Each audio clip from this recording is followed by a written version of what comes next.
Selamat siang Bu Agnes, nama saya Brian 7C6. Sekarang saya akan membacakan mengenai teks yang berjudul Sang Kuryang dan Asal-Muasal Gunung Tangkuban Perahu.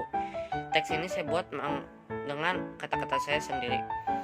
Pada zaman dahulu hiduplah ibu yang bernama Dayang Sumbi, anaknya yang bernama Sang Kuryang dan anjingnya yang bernama Tumang. Sebelum Dayang Sumbi tinggal bersama anaknya, Dayang Sumbi menikahi titisan dewa yang telah dikutuk menjadi anjing. Tanpa Sang Kuryang sadari, anjing peliharaan mereka ternyata adalah suami dari Dayang Sumbi dan ayah dari Sang Kuryang. Setelah melewati masa bersama anaknya, Sang Kuryang pun tumbuh menjadi gagah dan kuat. Sang Kuryang tumbuh menjadi anak pemberani dan senang berburu. Pada suatu hari, Dayang Sumbi meminta Sang Kuryang untuk menyarikannya hati kijang. Sang Kuryang menemukan satu kijang lalu menyuruh Tumang untuk mengejar kijang tersebut. Tidak seperti biasanya, Tumang tidak mematuhi perintah dari Sang Kuryang. Akhirnya Sang Kuryang mengancam Tumang, "Jika engkau tetap tidak menuruti perintahku, niscaya aku akan membunuhmu." Si Tumang tidak peduli dengan perkataan Sang Kuryang, sehingga Sang Kuryang membunuh Tumang, mengambil hati Tumang dan memberinya kepada Dayang Sumbi. Setelah mengetahui bahwa itu adalah hati suaminya atau Tumang, Dayang Sumbi pun marah dan melempar gayung yang terbuat dari kelapa ke kepala Sang Kuryang, sehingga kepalanya terdapat luka. Lalu Sang Kuryang pun merasa kesal dan sakit hati sehingga ia pergi dari pondok ibunya itu dan mengembara ke arah timur.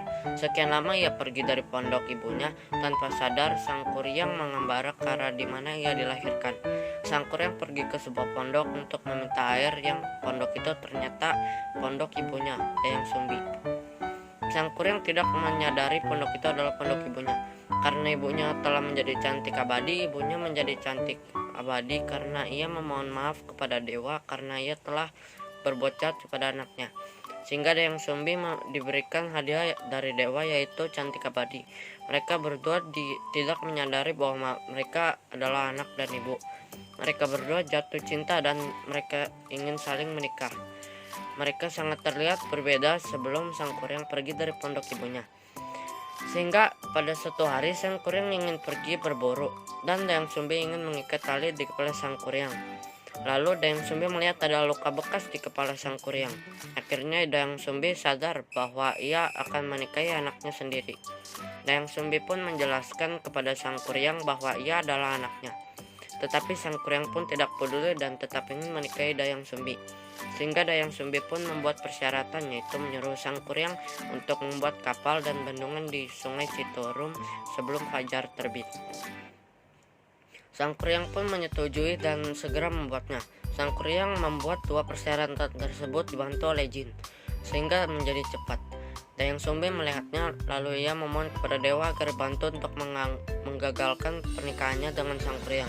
Dayang Sumbi pun memaksa ayam untuk berkokok agar jin-jin tersebut takut dan pergi. Akhirnya yang berkokok lalu jin-jin pergi dan Sang Kuryang pun marah karena pekerjaannya belum selesai. Sang Kuryang pun menendang perahu yang telah dibuat oleh jin, sehingga tempat di mana dibuatnya perahu itu menjadi Gunung Tangkuban Perahu. Sekian bacaan teks yang telah saya bacakan pada Bu Agnes. Oh ya, teks ini saya dapat dari sumber yaitu www.popmama.com. Terima kasih.